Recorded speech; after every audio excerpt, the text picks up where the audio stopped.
Tonight on Around the Cooler, will DJ Durkin's defense be the reason Auburn is successful? And then we ask the question, who would you rather choose? Curt Cignetti or Kirby Smart? You know what time it is. Let's go Around the Cooler. Water Cooler Talk Sports. Around the Cooler. Saturday nights. Yeah, you know the deal. SEC pride. Yeah, we keep it real. From the plains to the grove, everybody knows it's Around the Cooler. We talk that score. Talk that score. Water Cooler Talk Sports Network. Every headline, every story. Around the Cooler where the fans all meet. We talk that score. This is Around the Cooler. Only on Water Cooler Talk Sports Network.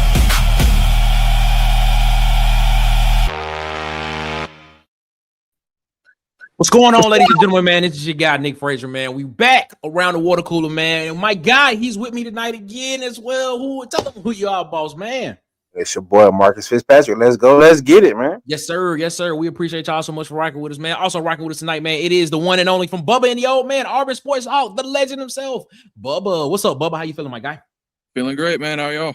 Man, we doing good, man. Can't complain at all, man. Shout out to everybody rocking with us in the chat as well. Auburn Dad in the chat with us. What's up, Auburn Dad? Hope you feeling good, man. Auburn Thaw is in the chat. What's up, Auburn Thaw, man? Hope you feeling great, man. And there he is, Mike McKinney, rocking with us. Well, man, shout out to you all, man. The king of the comments, Travell, is in here as well. He's shouting out his little brother. What's up, man? What's up? Fellas, y'all ready to go ahead and get into this conversation tonight, man? Yes, sir. Let's make it happen, man. Auburn recruiting, bro. Auburn recruiting is on fire right now, man. It is on fire, ladies and gentlemen. You take a look at this graphic right here from what we're talking about, man. Auburn has secured the commitment of one MJ Evans today. That now puts them at 25 recruits in this 2027 class. Overall ranking at number 9. They're a top 10 team right now. I mean, top 10 recruiting class right now, man. Alex Golesh and this staff is doing major work with this class and building it to where it needs to be in order to be able to compete within the next couple of years. You see them getting bigger on getting talent and getting depth along the defensive line, man. You see them going out and getting some offensive linemen that they got earlier, as well as going out and get some skill position guys as well, man. I want to start with you on this one, Bubba, man. When you look at this class, man, what excites you the most about what you see from what this staff is doing and what we got today, what Auburn got today in Evans in his commitment? Yeah, Evans, I like him a lot as a prospect. He's a really big kid. I think he ends up actually sliding in more as a 5 tech or 3 tech because he's a massive kid. He's got a lot of tools, and overall with this class, like they might be done. As far as I don't see another like real need in this class, and that's what I'm most impressed by is the fact that it's June, and they pretty much got the work done, and they're actually taking more kids than I thought they would. I thought they'd take like 20. Right now they got 25 commits. Now you got to hang on to those till signing day. Yep. So who knows about that? But I mean, I really like the class. I like it, man. Yeah, I'm with you on that, man. Golesh and these guys, man, they not playing, bro. They not playing. They are going out and they are targeting guys that they want to get in this class, guys that they feel like they can come in and help them win football games right now, man. Marcus, when you look at this class, man, does this excite you? Yes, because we were hoping that he had the little Hugh Freeze recruiting, and it turns out he might be probably better. Because he's coming in, he's addressing his needs. We all know that we're gonna need O linemen for the future. And I see a lot of good prospects at O line on that list that you just pulled up. So it's just he comes in with a great strategy, bro, and you can't denounce what he's doing right now as the coach. He's coming in with a great top-down strategy. He's going to, like Bubba said, he's addressing all the needs that he knows he needs early. And if he can keep them to signing day, man, it's gonna be scary, bro. Man, it's gonna be scary, man. When we talk about when you talk about what we saw last year this time in recruiting, right? I was asked the question, back in March, April. They asked the question when we looked at Auburn. Auburn was ranked like in the 90th in recruiting. And, you know, I was over there with DC and they was asking the question, like, where do you think Auburn finished? I was like, man, I think Auburn going to finish in like 30, you know, maybe 35 or something like that. And they was like, what? I was like, bro, the way recruiting is happening right now, man, a lot of these deals are getting done earlier and earlier. So you need to start seeing guys. You need to start hearing those signals of guys that have Auburn in their top 5 or top 6 or top 7, you know, making that cut. And you just wasn't hearing that, you know, and then it comes out that they were saying, well, we're going to wait until, you know, August 1st. You know, August 1st is the date. We want to see what's going on with that and see what changes there and all type of stuff like that. The August 1st came and nothing happened, you know, and things and stuff like that. And so now you fast forward to this offseason and you look at this new coaching staff come in and they put their foot on the gas and they go out and they start recruiting the state. They start going out meeting kids, going out meeting coaches, building those relationships. And you started hearing a lot of things about these guys that's coming in and wanted to see exactly what Auburn is about, wanting to see what this coaching staff is about. And then you're starting to see them be, all right, Auburn's in my top 7. Auburn's in my top 4. Auburn's my number 1 school, you know, and things like that. You started seeing the visits. And then now you're starting to see that work paying off with a lot of guys starting to commit. And don't get it twisted, man. Money has a lot to do with it as well. Money has a lot to do with it as well. But, man, Bubba, just talk about that, man, and just tell me, like, the contrast from what we saw this time last summer to what we're seeing right now and how it's just like 180 almost. It's a complete 180 from what we felt last year, and I think it's all contributed to the temperature around the program and the way and the energy around the program. You know, it's you said that recruiting is, you said in your opinion, recruiting is about what the temperature around the program is. You said that. Yeah, so there's like a lot of momentum right now. Now, obviously, it's got to translate to the field. We don't know, but you can tell from the outside the way that the inside of the program feels. Year one freeze, it was great, right? The recruiting went awesome in Big Cat weekend and everything like that. So it's all about the energy around the program because these kids aren't stupid. They know exactly how the coaches themselves feel about their roster, and they know how their own coaches feel about the roster of the schools that are recruiting them. So I think a lot of it can be attributed to the projection of confidence from inside the program.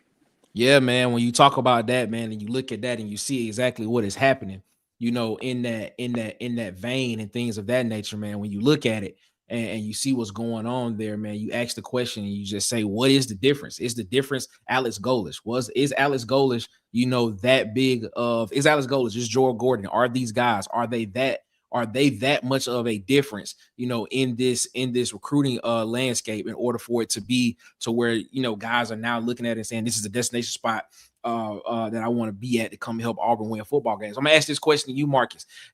Is Alex Golesh doing better than what Hugh Freeze's best was when he was the head coach here at Auburn? In his first season, is Alex Golesh's recruiting style right now better than what we've seen Hugh Freeze's best?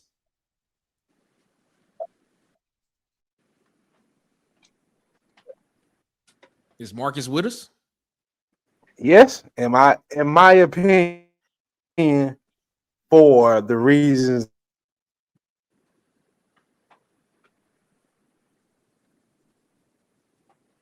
We having technical difficulties with Marcus. We having technical difficulties with Marcus right now, ladies and gentlemen. You hear me? We having technical difficulties with Marcus. Marcus, you got to get that fixed. We're gonna let you get that fixed real quick. I'm gonna ask that question to you, Bubba. Is your connection is messing up right now? Your connection is messing up. You got to go out and come back in. Bubba, when you look at it, is what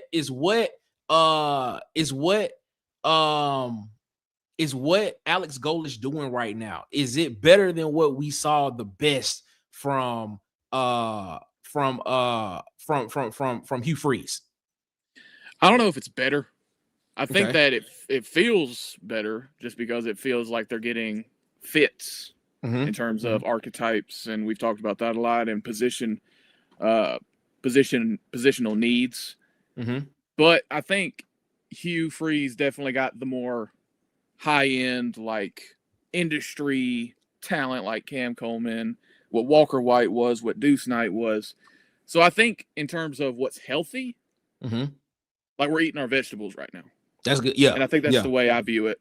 So even if none of these guys are like first round draft picks, which I think some of them can be, but even if none of these guys are that, I think it's a good foundational class. It's a more stable foundational class than year one Freeze was.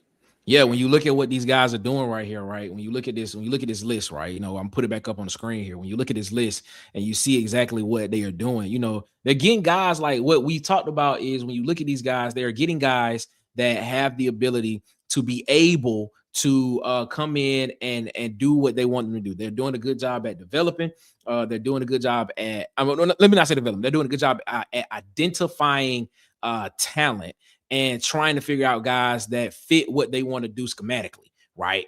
And when you look at that and you have that happening, man, you look at a guy like Marshawn Johnson Cook. You hear them talk about, well, we want to run the piss out of the football. Well, guess what? You go get one of the best running backs in the class. Then you go look at what they're doing on an offensive line. You look at the type of guys that they are getting, guys that look the same height, almost same weight, that they can be, you know, built into and things and stuff like that and all type of stuff, man. You look at this class and you say to yourself, man, this coaching staff has a plan for what they want to do, and they have a plan for how this team is going to look moving forward. Marcus is back with us. Marcus, I'm gonna ask you the question right quick again, man. Is what Alex Golesh is doing right now better than what Hugh Freeze's best was when he was at Auburn as the head coach? In your opinion, yes or no? Can you hear me? Mic check. Yeah, we got you. Go ahead. All right, yeah.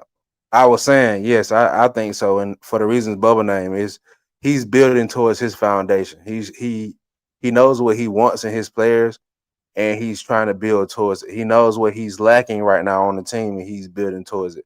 As when I see Hugh Freeze, I think he was just going for the names, the heavy hitters, just to create popularity and noise around the program versus when I think about Golesh, I think he's coaching towards his scheme. I think he's recruiting towards his scheme. So it's just moving forward. I think long term, and like you were just saying about the O-line, he's bringing in a whole bunch of O-linemen around the same size, and they're coming in at the same time, meaning that they're going to build great chemistry if they stick around the program. So it's just things like that I'm excited about when you talk about King of the Comments said he's not doing as good as Freeze. He disagreed with you, Marcus. What's your rebuttal to your brother?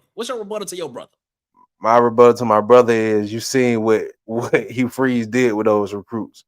He made a lot of 5 stars look like 2 and 3 stars versus I have yet to see. I'm hoping Golden scheme can make these guys look as competent as their high school ranking presents. Because we all seen that a lot of those 5 stars, Perry Thompson and those guys didn't look as good as advertised on the field versus what their ranking showed. Bub, I asked the question, man, are we as Auburn fans, are we reaching? Is this something for us to just to kind of hold on to because of what the past couple of seasons has been for Auburn? Are we just holding on to this and looking at what this coaching staff is doing and trying to find something to be excited about with this football program, because it hasn't given us anything to cheer for real in the past couple of years? Are we being a little delusional? Are we? I don't think so. I think okay. I think Auburn Twitter is. Oh yeah. Because I don't think you should immediately project great recruiting class to really good on-field performance. Like even though we have a top 10 class right now, you shouldn't walk into the season expecting 10 wins.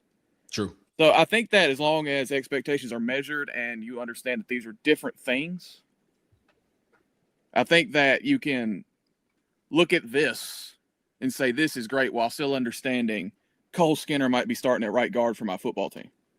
He didn't start on the video game though, Bubba. So let's hope not. How you know he didn't start on the video game? The video game will come out till what, tomorrow? They got 72 overall. Yeah, they put on. They put the depth chart. They put Auburn football page. Put the depth chart out for the video game. Oh, okay. He was He's the same overall as Derek Plaz, which is wild. I don't know if I like that or not. That's weird. The same overall as Derek Plaz was weird to me, but okay. I'm just saying, after what I saw at A-Day, Derek Plaz and that right in the left side of the offensive line, to me, did okay. They did good. I'll roll out there with them now. Right side between the center and the tackle, Yeah, that was a problem. That's all I'm gonna say. Yeah, we talking about the guy that was there. It is what it means. It is what it is. That's just my thoughts. This is my thoughts on it right there, fellas. Fellas, man, we appreciate that, man. Ladies and gentlemen, man, if you have not already, please hit the like, hit the subscribe button, man. Tell your friends to tell a friend to tell a friend to come join us here around the Water Cooler on Water Cooler Talk Sports Network, man. Tell them to come join us because guess what? We have a great time over here, man. So please hit that like, hit that subscribe button, man. Help us out, man. Still to come. Is this championship or bust for Steve Sarkisian and the Texas Longhorns this season?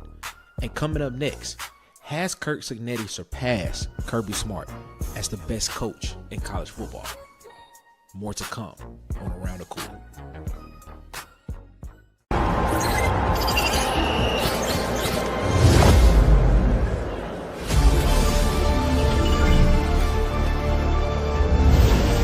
Click the link below to get NordVPN. That's the peace of mind you deserve.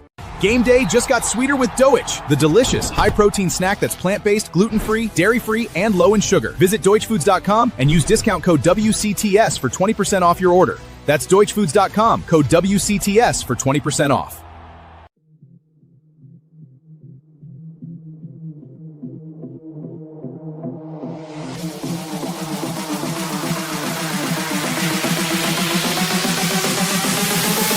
Hit the link and try it now.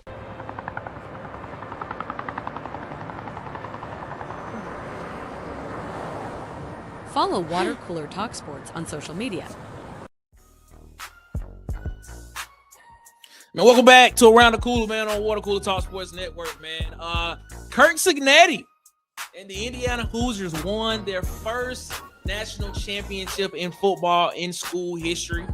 Did it in an undefeated season as well. A guy that was at JMU a couple of years before that comes into the Big Ten and wins. And then, of course, Kirby Smart, who's considered to be one of the best coaches in college football, was knocked out of the playoffs for a second year in a row in the semifinals for the first time after not making it the year after they won back-to-back titles, man. You look on the screen right there and you see the records between the two. And, you know, I don't think there's any argument about, you know, who is number one and who is number two coaching-wise in college football. You know, I don't think there is an argument. I think a lot of people are putting Cignetti and Kirby Smart, you know, up there at the top, man, when you talk about this, man. So I asked the question, man. Well, before I ask that question, man, I want to say this, man. Joel Klatt put out a quote. And his quote was, he said, Curt Cignetti is doing more with less than anybody. And he's doing it on a stage and at a pace right now that is fairly unprecedented, is what he said. He said that back during the season. So I asked the question to you, Marcus. I'm gonna start out with you first, man. Has Curt Cignetti surpassed Kirby Smart as the best coach in college football? I would say he hasn't surpassed him as the best, but currently he is the best. As you win, after you win a national championship, you know you on the top of the mountain for me.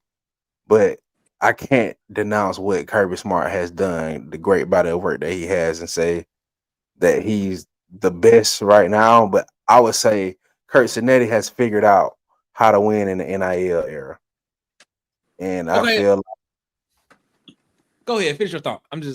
Saying, I feel like he figured out the method and he cracked the code. And I think Kirby is gonna take Kirby a little time to figure it out. Well, it has taken Kirby a little time to figure it out. Okay, so you say you give him the benefit of the doubt because he won a national championship. So with what you just said, right? With what you just said, with the way Curt Cignetti is operating in this NIL era, correct? And he just won a national championship. Would you not give him the edge over Kirby Smart right now, knowing that Kirby Smart, since he's won back-to-back national championships, has missed the playoffs and then has been knocked out of the playoffs in the first game that he's played, which has been the semifinals 2 years in a row. He got knocked out by Notre Dame in 2024, and then this past season got knocked out by Ole Miss.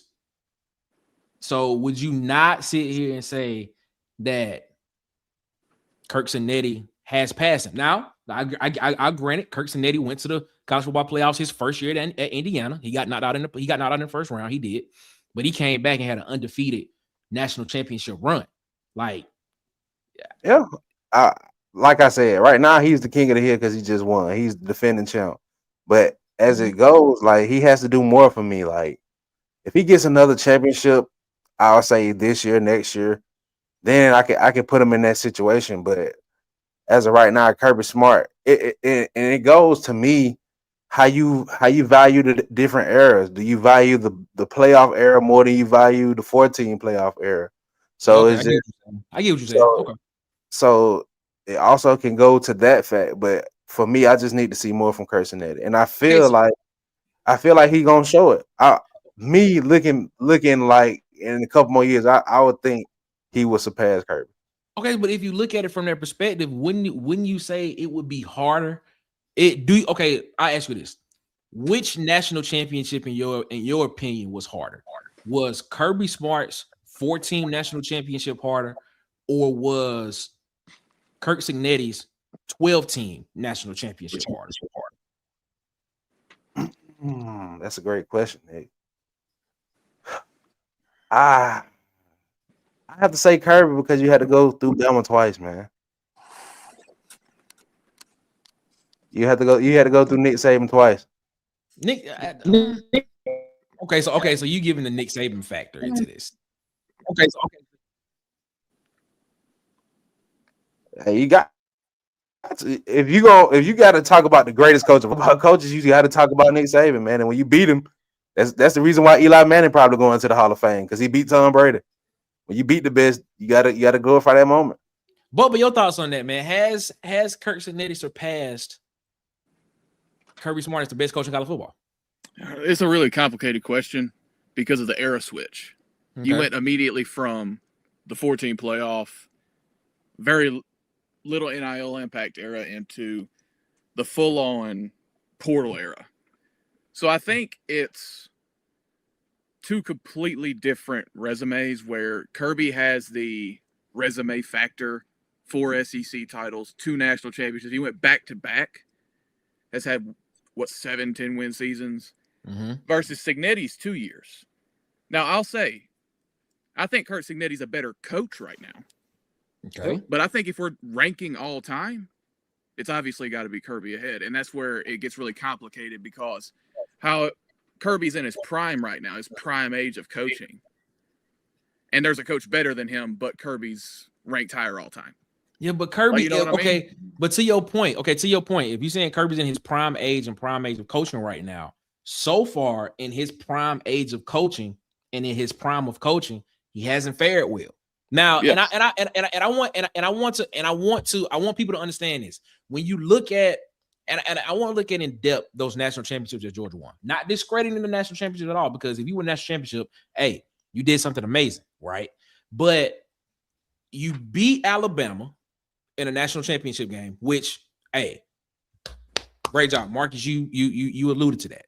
You know, I think they had to play Alabama twice that year, if I'm not mistaken. And to win the national, I think they lost to them in the SEC championship game, and then they beat them in the national championship game. Then so that one's cool. You come back the next year and you blow out a TCU team that a lot of people say should not have been in that 14 playoff. But then you played an Ohio State team in the semifinals that if it wasn't for, like similar to what happened to them this year against Tennessee, if it wasn't for a field goal, like I don't know if people remember this game in the semifinals when Ohio State and Georgia played, like it was the field goal that happened like right as the clock struck and the New Year hit that caused Ohio State to lose that game. It was CJ Stroud's like last game of college football. Like that propelled them to a national championship. So it's like these moments, like it's almost like luck. It was like a little bit of luck in there that helped them get to it. So I mean, you give, I look at that 2020 national championship, 2021 national championship and be like, all right, that's dope. But the 2022 one, I'm just like, I don't know, man. Ohio State was a solid squad on that one. Does anybody feel the way I feel about that one? Yeah, but I think they put themselves in position to be lucky. Okay. Yeah. Okay. Yeah, Bubba. Like, yeah, and that's what I'm saying. It's like Kirby was the best coach in college football at that point, right? Like he was the best coach in it. And then the era switched mid-prime for him. And then he's in this era where he's really struggling. And I think that if this era had not have hit, likely they would have went on to become a dynasty. I agree with trending. I agree with you. But the era did switch, and this is Cignetti's shit now. Like, this is his spot. So I think that this is a question you got to ask in 2 years. Okay. For it to really be clear cut. Like, either Cignetti falls off or he sustains this and he takes the crown. Yep. Kirby figure it out. I agree wholeheartedly with Bubba. But here's the thing, though. Here's the thing. It seems as if because you can't stack talent anymore on your rosters, it seems as if that was like the ace up the sleeve for Georgia in that situation. You know, so now I ask this question when you talk about it, because the talent gap is not as wide anymore, and now it's more like this and not like this. Now you have to coach. You know what I'm saying? And like there are cracks that have shown in this Georgia team. Like let's just look at last year. Like we bring up the Tennessee game. Tennessee went up 21-7 on these guys in a game. And then Georgia was like, all right, we're just gonna sit down and we're just gonna run the football and things stuff like that. And I guess Tennessee kind of took their foot off the gas and well, the offense that we talked about, the way that they played was part of that as well. But it was a missed field goal in that game that sent it to overtime that allowed Georgia to come back and, you know, do what they needed to do. And Tennessee's defense wasn't, you know, up to the challenge at that point in time. You look at the Alabama game last year. Alabama went into Georgia and won. Now, granted, Georgia came back in the SEC championship game and blasted them, you know, and things, stuff like that. You even look at the Auburn game. Auburn was dominating them in the first half, about to go up 17-10 until it was a fumble on the goal line that just kind of killed the momentum for Auburn, and they just didn't get back. There were games last year. Ole Miss on the road had a 12-point lead going into the fourth quarter, but we know Lane Kiffin didn't want to just sit on the ball and run it, and of course Trinidad Challenge had a bad fourth quarter of the game. I think he went like 1 of 9 in the fourth quarter or something like that, for like less than 13 yards or something. So it's almost like these moments that they get of just luck that just helps them out. So when it comes to coaching, and my question is, when it comes to coaching, are we giving Kirby Smart too much of a pedestal when it comes to coaching because of what he was able to do when he had 5 stars and 4 stars and 5 stars backing each other up compared to what we're seeing now, because he doesn't have the depth of talent with those star ratings on that roster now? Are we giving him a little bit much? Like, did those 2 national championships give him a little bit more pedigree than what he should have been given? It's my question. I'm asking you that one, Marcus. I feel like the problem with SEC teams in the playoffs, with a 12-team playoffs, is nutrition for a lot of these teams. A lot of these SEC teams are beat nutrition up. Or attrition? Attrition. Okay. My bad. Okay. So, but yeah, a lot of these teams. Yeah, my bad. But a lot of these teams are beat up, man. And when they get to these playoffs, you see it, and then they playing other SEC teams. But I see your point when you speak on did Kirby benefit. We all know that it was a talent gap before for Georgia, Alabama, for those type tier schools during the non-NIL era. But for me, I think if they figure out how to keep their players healthy late, a lot of these teams will fare better in the playoffs.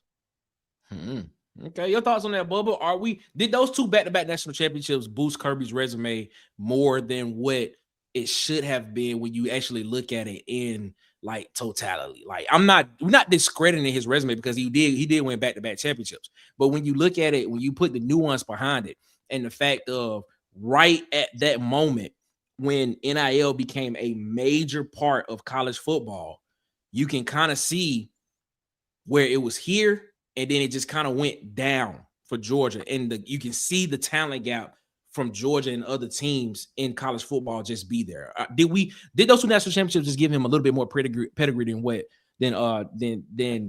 it should have? Is what I'm asking.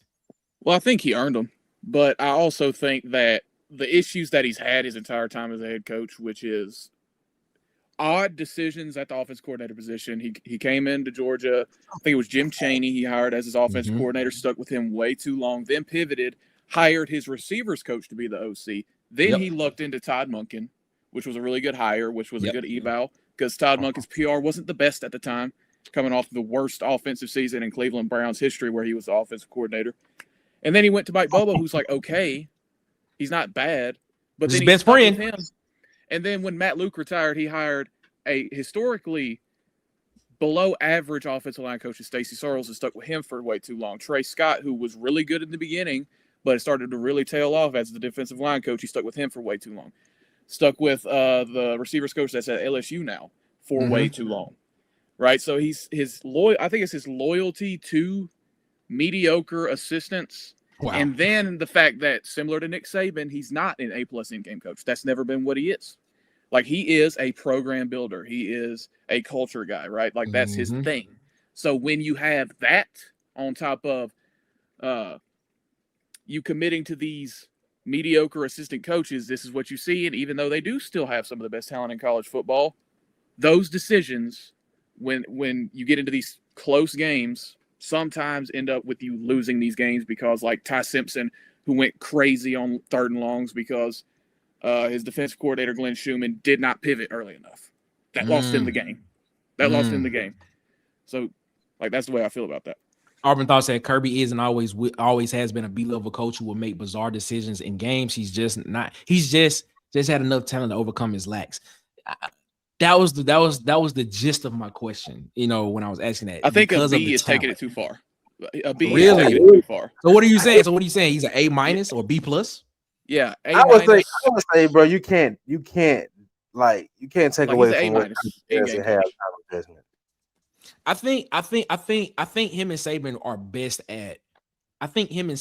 best at preparing for games, trying to see every single scenario of what potentially could happen. And if, to your point about being in-game coaches, I can see where you're coming from that. Like, on the fly, if something happens, I don't know if they are good enough to kind of adjust on the fly at a particular point in time. I think they think the game through of what can happen, and that way they can control how it is before the game even starts, in my opinion. So that's where it is. Yeah, man. Hey, man, like I said, ladies and gentlemen, man, if you have not already, please hit the like, hit the subscribe button, man. Tell a friend to tell a friend to tell a friend about Water Cooler Talk Sports Network, man. Yes. We need your help, man. Hit the like, hit the subscribe button. Please, man. We are trying to get to 1,400 subscribers within the next 2 weeks. We like 21 away. We're like 21 people away from getting that, from hitting 1,400 subscribers within the next 2 weeks. So please help us do that right now. Yes, man. And coming up, man, y'all already know that. Playlist, your morning, your sports, your playlist, 9 a.m. Eastern, 8 a.m. Central, Monday through Friday. Check us out.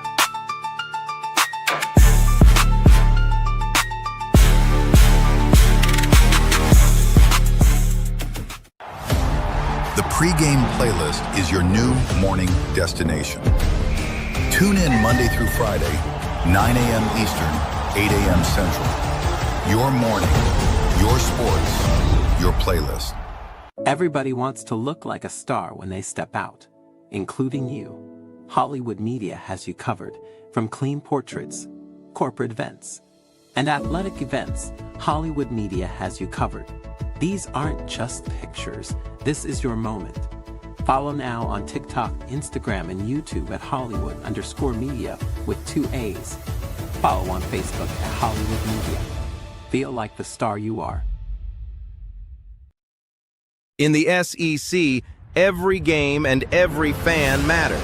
Welcome to SEC Season, the ultimate interactive channel. Catch Launch Breaks with Tez, Tuesday to Thursday at 12:30. And SEC Season Live, Tuesday nights at 7:30. More than a channel, it's a community. Connect and debate with the most passionate fans in college sports. Subscribe today and join the Keyboard Collective.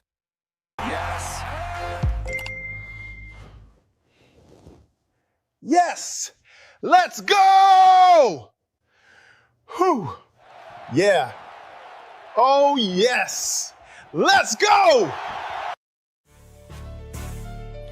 Yo, man, welcome back to Around the Cooler, man. Ladies and gentlemen, y'all know what it is, man. This is Around the Cooler on Water Cooler Talk Sports Network. DJ Durkin returns for his 3rd season as defensive coordinator here at Auburn University, man. Every season he's been here, the defense has been great, has been getting better. As you can see on the screen there, ranked 3rd in rush defense, 11th in pass defense, 7th in points given up as well, man. Has guys like Xavier Atkins coming back who had playing time last year. Have guys like Elijah Melendez, of course, Jared Smith is going to have a potential breakout season. Dallas Walker IV is coming back as well, man. I'm telling you, bro, this defense has the opportunity of being one of the better defenses and improving this year, one of the best defenses that we could potentially see in the SEC this year. But the question I want to ask you all, man, we have been talking about this offensive side of the football. We have been talking about the offensive side of the football for the longest, talking about what Byron Brown is going to do. What is Joel Gordon going to do? Is this running game going to is the running game going to be good? What is the offensive line going to be like? But have we been forgetting about this defense and how good this defense potentially could be? And could this be the X factor to a season where Auburn could hit that 9-10 win mark that a lot of people feel like they can do? Bubba, your thoughts on that? Yeah, like I've said, I think this is going to be a really good group. I think it's going to be the most chaotic group since that 2013 defense. I don't think the numbers will bear out in terms of just traditional rushing yards, passing yards, giving up in games. That might actually even slip a little bit, but where you'll really see the impact is TFLs and turnovers, because I think this team's going to force a lot of negative plays and turnovers. I think that's going to be the main focus of this group, because Alex Golesh's identity is fast-paced, turn it into a track meet, and the way you win those games is you force mistakes, rather than last year where they were just trying to force 3 and outs as much as possible. I like that. I like that. Marcus, like, do you agree with Bubba's take? And also, do you think that we are putting too much focus on the offensive side of the football and not looking at what this defense is and what they have coming back and saying, this is a side of football that we need to be leaned on. We need to be leaning on, because these are the guys that are going to help us win football games. Well, I feel that way anyway. Hats off to Durkin. For real, hats off to Durkin, because that performance last year, he took over as head coach, and then obviously, stuff started getting a little shaky. But to me, like Bubba said, I'm hype about this defense, because last year my concern was the linebacker room, because there was a lot of unproven guys in that room. Now those guys are proven, coming back more mature. Then you got DeMarcus Riddick coming back. Hopefully he's healthy. And then with the D-line, we got a great D-line. My only concern is my cornerbacks. I love my safety room. I love Pleasant at cornerback, but I need to see what that transfer is gonna do, and the other guys in there, and my young Woodby guy gonna do when playing time increases for him. So he's gonna be on that island this year. So I really worry about that. That's my only concern for that defense. But outside of that, man, yeah, Nick, I think we should stay with what we know on the defense, and hopefully Golders can be as good as advertised. But right now I'm leaning on my defense because that's all I know. I'm gonna be honest with you, man. I think we are putting too much on this offensive side of the football, bro. I think you have a proven defensive coordinator. I think you've had a guy that has proven that he can come in and give you great outcomes, even when it seems as if the talent might not be up to what it is. He always knows how to put certain people in certain places. The question that we've always had is about third down with Durkin. That's always been like, what was it, 3rd and Durkin? Has been the question, and things and stuff like that. But I mean, other than that, he always normally puts his defenses in particular places, in particular situations, to where they can succeed and be better and not have to worry about certain things happening. Now, I say that, and then people go back and be like, well, what was Durkin at on the, what was it? What was the name of that? The Alabama play? Was it the Grave Digger? That was Durkin. Like, come on, man. That was Durkin. But I also, that was a player error too. He should have just knocked the ball out. He should have spotted the ball. Well, that was Ron Roberts. That was Ron Roberts. I'm tripping. That was Ron Roberts. Well, it was actually Hugh Freeze. Well, you got a point. You got a point. My bad. I'm thinking you're right. It was Ron Roberts. That was the first year, not the second. That was Ron Roberts. I'm sorry. See, look, man, there have been plenty of those Durkin type moments, though. It has been 3rd and Durkin and things, stuff like that people were talking about and things, stuff like that. So, I just sit back and just be like, it is what it is. You brought up the name DeMarcus Riddick, Marcus. Is he an X factor in this on this team this year? You already know what you're gonna get from Xavier Atkins. Xavier Atkins is a preseason All-American. Is more likely to end up being You an know what you're gonna All-American. get from Elijah Melendez too, Nick. You know Shout what out to you're you. gonna get from Elijah Melendez. There are a lot of guys in here, but is DeMarcus Riddick the guy that can come in and be that guy that everybody thinks he is, the 5-star linebacker that we all think that he is and that he was rated out to be? If he does, it's like Bubba said, it's gonna be a live tackle for loss, because now you got another linebacker that's just like Xavier Atkins that can go sideline to sideline, that can play downhill, fast pace, and he gonna be physical. So it's just like, I love a group of linebackers that's just like him, Elijah, and Xavier. Like, when you got guys like that in Diaz, so it's just like when you got guys like that who going in head first and they don't care about contact, they going downhill. You got linebackers that want to hit. It's a beautiful thing. They fill gaps. That it's a beautiful thing to have. Especially. I'm with you on that, Bubba. Is the cornerback depth? Marcus brought it up earlier. He talked about the cornerbacks and stuff like that is a problem. Is that a concern to you? Is that a legitimate concern to you? Well, I think it's like Andre Jordan. I'm basing my entire belief in Andre Jordan off one matchup against Marvin Harrison Jr., where he held up really well. So I think that I believe in Rashawn Pleasant. Ideally, he's your third outside corner. Okay. And Shamar Arnaud, I like a lot. I've liked him a lot since I saw him play high school ball. So I think that you have guys, including like Blake Woodby and Gavin Jenkins, you have guys that I know can play. It just depends on, are they starting level corners in the SEC? I think Andre Jordan is, and I have hope that one of Arnaud or Pleasant is. So I think I feel okay. I don't feel as good as I do in the linebacker room, though. Like, and I probably feel a little bit better than I do as far as the edge guys. Like, they're like right between there for me. You know the numbers that came up. Auburn finished fourth in the conference last year. Excuse me, not fourth, third in the conference last year in rush defense, giving up less than 100 yards a game.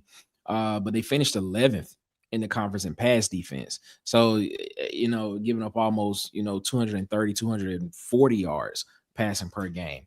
Which averaged out to about a 7th in overall defense, if I'm not mistaken. But they also gave up less than 21 points a game. Shout out to Ed Darby. Shout out to Ed Darby, man. If Auburn could just score 21 points, 24 points, we could have won some games last year. So, but I asked the question, man, and I asked you this. I say, is it possible? Is it possible that this defense can replicate what they did on the defensive front when it came to rushing? Is that possible? Could they replicate that? Could that be something that you can see them replicate when it comes to rushing the football? Could this defense give up less than 100 yards a game rushing again this year, Marcus? Yes. When you like we were just alluding to, that linebacker depth is crazy, and then you got I don't think that our edge is gonna be too shabby, man. Like, I think Chris Murray coming back is big for us. I think Jared Smith is gonna be big for us. I think the transfer from Ole Miss, I think he should be a decent addition. Like, I'm really not worried about the edge or the D line to be exact. Our front really, seven, you're not worried about the edge room at all? I think what our edge lacks, our linebacker room can make up for. And the interiors, to me, is coming back. They're more seasoned than they was last year. You have a Malik Archery coming back. When you got that front seven that can alleviate those blocks and take away those double teams from them guys on the front line, you give them a chance to roam around and get a lot of one-on-one matchups, and then that's when your talent can show itself. So in that situation, I'm kind of happy with my situation at front seven. Like I said, my cornerback is my only question mark, Nick. So I'm guessing, Bubba, you feel the same way. You more confident in Auburn's rush defense than you are in Auburn's pass defense. I think that they're going to give up some explosives, but I think overall they'll be pretty efficient against the run. I don't know if it'll be as good as it was last year. It could creep up into that 105 a game range just because losing Quintrell Jamison Travis is huge. Mm-hmm. And Keldrick Falk was the best run defending end guy in the SEC last year, but guys like C.K. Murray and Nate Johnson, who are going to be your early down to edge guys, can probably handle that pretty well. And then Melendez and Atkins taking a step in terms of their ability to read and react. And then the fact that Durkin commits so many bodies to the box. Mm-hmm. Yeah. I think that'll make up for it. So, yeah, I can agree with that. It is what it is. Fellas, man, we can't wait because the season is almost here. We can't wait to see this, man. My thoughts is I think we need to lean on this defense and do what we need to do on offense. If we can just score 24, 27 points here a game, 21, 24, 27 points per game, I think we can win some games, man. But, knowing Golesh, knowing what Gordon and them has done everywhere they've been, they've put up electric numbers on the offensive side of the football, so they will score points. I just hope that this defense is able to still be able to be somewhat of a semblance of what we saw from them this past season. If they can't get 24 points with the 75 players they're going to run on offense, we got a problem. Yeah, we do. I agree with you. We got a major problem. I agree. So hopefully, man, this defense is able to do that, man. Maybe they take a little bit of a step back, but I don't think it's going to be that big of a step back, in my opinion. I don't think so, man. It is. Yes, ladies and gentlemen, man. Around the Cool is brought to you by a guy.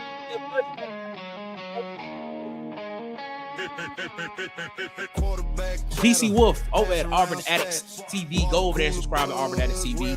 Then, of course, I got Freddie Metro, man. Go check him out. Give him a call today. Playbook flips, I'm calling out names. Game day starts with great food. At Adeline's by Chef Country, we bring championship flavor to every plate. From slow-smoked ribs to barbecue favorites, feeding the family or the tailgate, make Adeline's your first stop before kickoff.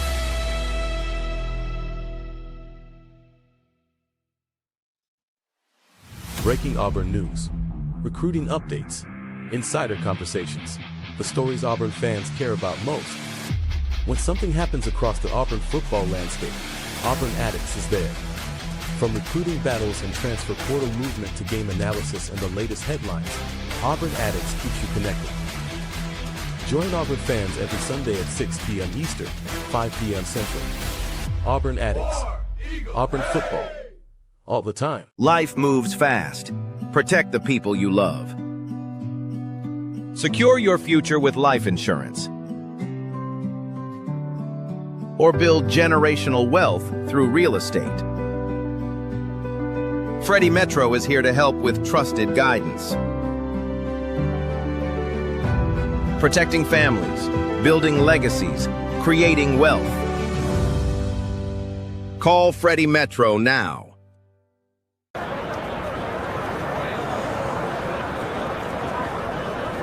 Subscribe to these YouTube channels. You won't regret it. Welcome back to Around the Cooler, man. You know what time it is, man. Let's get to it, man. Steve Sarkisian, coach at Texas, man. Championship or bust, man. He said, I came here to win championships, and we didn't do that last year. One of the highest paid coaches in college football at one of the most prestigious programs that there is in college football. Well, I'll say one of the richest programs that there is in college football. And you look at this, and they haven't been able to get over the hump. I was a fan of Texas when they first came into the league. I actually predicted them to win the SEC title when they first came in. They actually made it to the SEC championship game, and Quinn Ewers led them there. Carson Beck got hurt in that game, and that's when Gunnar Stockton came in and kind of, steadied the boat for Georgia and allowed them to come in and win that game. I think it was like 22-19. That was the final score for Georgia. I thought that Texas coming in and winning that SEC championship would reset the pinnacle of the conference, just because of who they were. They made it. They didn't win it. And I thought that was their best chance at getting there and actually being able to have, that dominance that a lot of people are looking at. I look at it and I ask the question, man, is Sarkisian on a hot seat this season?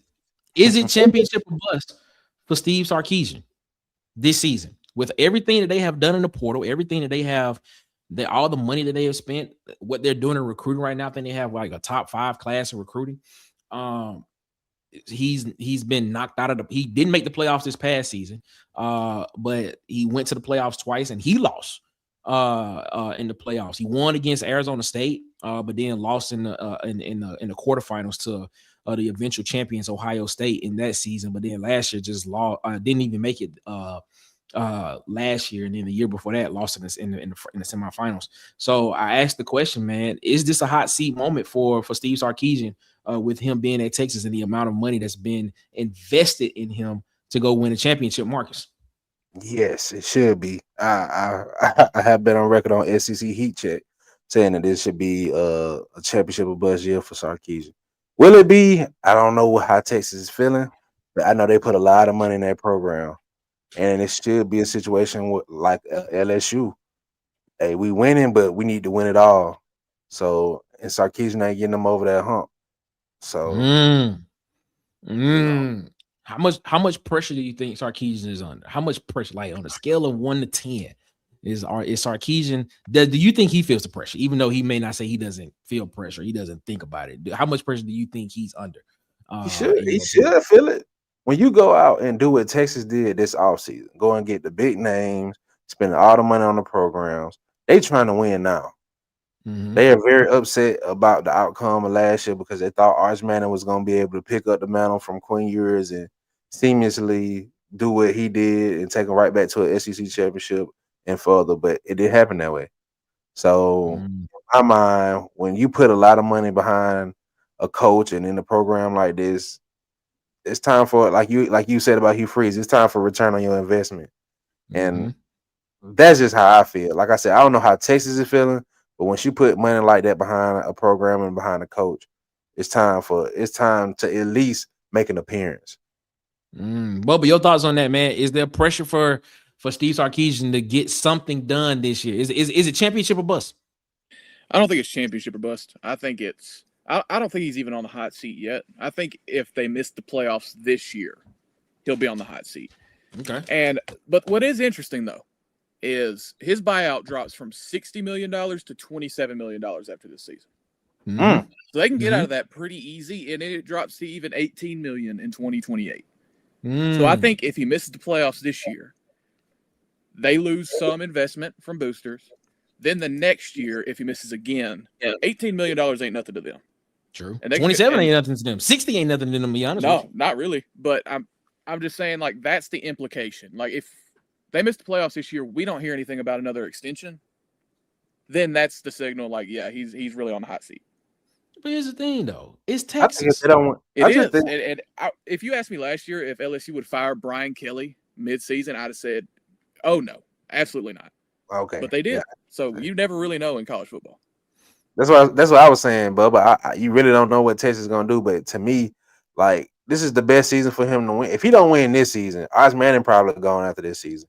Cam Coleman, I understand that. I know you're not real high on him, but I'm just saying he's going to have to do a lot of rebuilding at the end of this season. He didn't say gone to the NFL. He could be like gone to UNLV. Yeah, you never know. You know what I'm saying? But he's going to have to do a lot of rebuilding at the end of this season, though, Nick. And I still think he would be the same Arch Manning that he was at Texas at UNLV. I'm sorry. I don't see any difference there. I'm sorry. Arch Manning or Jackson Arnold, these are the conversations. I'm going to be honest with you. Wow. I don't get the – by the way, I'm going to say this. I think Jackson Arnold's going to have a hell of a season this year at UNLV with Dan Mullen. I think he is. Watch this. I think he's gonna have a hell of a season this year at UNLV with Dan Mullen. I just don't see it with Arch Manning, bro. I'm like, look, I have searched, couldn't find nobody. Searched all over, couldn't find nobody. Okay. I don't know. I don't see it, bro. My thing, the Arch Manning situation, bro, the Arch Manning hype, bro, we did this. Like, I looked at the numbers, right? So what he threw for 3,100 yards last year, correct? A lot of those yards came in the back end of the year, back end of the season, against some of the easier competition. He wasn't able to do certain things. Now, could it have been a soldier injury? I don't know. But the thing is, man, I look at it, I'm just in there, I'm just like, man, I don't know, man. He doesn't throw the intermediate ball well. You know, a lot of the passes that he threw were short or behind the line of scrimmage, and guys had to catch it and make plays. You know, wasn't a lot of air yards. You know, a lot How of much run you after put the on catch. that then his first year starting though, Nick? First year stuff. Okay. I still stand by. I think it's just mechanics issues. I think it's just mechanics problems. I'm saying, you don't think he's gonna get better with this year? You don't think he grows? Bro, Sark don't really develop quarterbacks, to be honest. I was just about to say that. He don't. Well, I just, he couldn't get Quinn Ewers in the top 100 in the draft. I was just about to say that. I'm just about to say that. And Tez put it in there for shout out to Tez, man. SECs. He said 1,800 yards was behind the line of scrimmage, which means that shout out to Ryan Wingo. That was a lot. Yeah, yes. Number of screenplays. Number of screenplays and stuff like that. So when you look at that 3,100 yards in depth, it wasn't a lot of air yards down the field that he was throwing the football. I'm just saying. So I don't know, man. I look at it, man, and I just sit here and I say, man, I'm curious to know, like, a lot of people looking at it and saying, well, he's going to be a better pro than he is a college player. Okay, maybe that is it. But right now in college, I don't see it. I don't see it, bro. I'm just being real.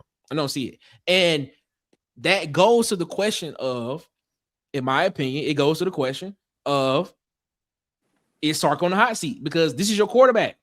This is the guy that you are putting that you are giving the keys to the organization and saying, look, man, we got to go win a championship this year.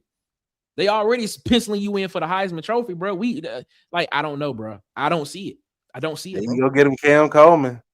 So what that supposed to mean? What that supposed to mean? That doesn't really solve his problems. My point, Bubba, that does not solve the problem. I'm saying I'm agreeing with you, Nick. I'm just saying, like, you go get him help. So if he don't come through, it's really on him. How about go get a quarterback that can actually throw the ball somewhere between 12 and 18 yards effectively and efficiently? How about that? Wow. Arch, I still think Arch should have transferred. He should have transferred, sat a year at USC, worked out with Lincoln Riley. But not a quarterback. I don't know. It is what it is, man. That's just my killing me, Pete. You're killing me. Petey, you're killing me. And you know what? I could be wrong about Arch Manning. I could be. Arch Manning can come out here this year and just ball. And I could look, and I can see him and be like, you know what? I was wrong. I could be. But I don't see it, bro. I don't see it. And when you've seen enough majority of the time to look at it and just be like, that's just who he is, bro. That's just who he is. That's all. That's it. So until he develops that part of his game, because that's what's gonna keep you in the league as a pro quarterback, being able to throw that 10 to 20 yard ball, the deep out, the dig across the middle, being able to throw those passes and be accurate in tight windows. That's what's gonna be able to keep you in the league for a long period of time. And then if you're trying to, if they are penciling you as a franchise guy, oh man, you gotta be able to do that, on a Tuesday and Wednesday, that you just gotta be able to do it. But I don't know, man. Maybe I'm a little too harsh. Maybe my eyes are fooling me. I don't know. Fellas, man, this is a great show, man. We appreciate y'all so much, man, for rocking with us here around the water cooler, here on Water Cooler Talk Sports Network, man. Bubba, where can they find you, my guy? Find me, Bubba and the Old Man, YouTube and Twitter. There it is. Bubba and the Old Man on YouTube and Twitter. The legendary Bubba and the Old Man on YouTube and Twitter. Marcus, man, what do you got to say to people before we get up out of here, my guy? Man, y'all be blessed, man. Hey, come kick it in the morning, bro. It's fun. Pregame playlist. Playlist, man. Make sure that y'all are tuning in. Make sure y'all tune into the pregame playlist, man. We will be on there in the morning. We're there Monday through Friday, 9 a.m. Eastern, 8 a.m. Central. Pregame playlist, man. We talking everything from sports, culture, news. We having a great time on there, man. And of course, we playing the hottest music because this is the coolest playlist in your ear, man. That's what it is. That's what it is. Hey, don't you got a big announcement about something like that? Yeah, that's coming next week. It's coming next week. Okay. Coming next week. It's coming next week. Ladies and gentlemen, man, we appreciate y'all so much, man, for rocking with us here as always. As always, you all have a good one. Better yet, y'all have a great one. Y'all be blessed, man. Make sure y'all give the man upstairs above his, because he deserves all the praise and all of the glory. Yes, he does, man. Until next time, man, as Martin did when he went out of the apartment for the last time on the Martin Show, he wrote 2 words on the wall. Those 2 words were one love. Ladies and gentlemen, you all have a good one. You all be blessed. We will see you when we see you. Y'all be blessed, man. Be easy. We out. Peace.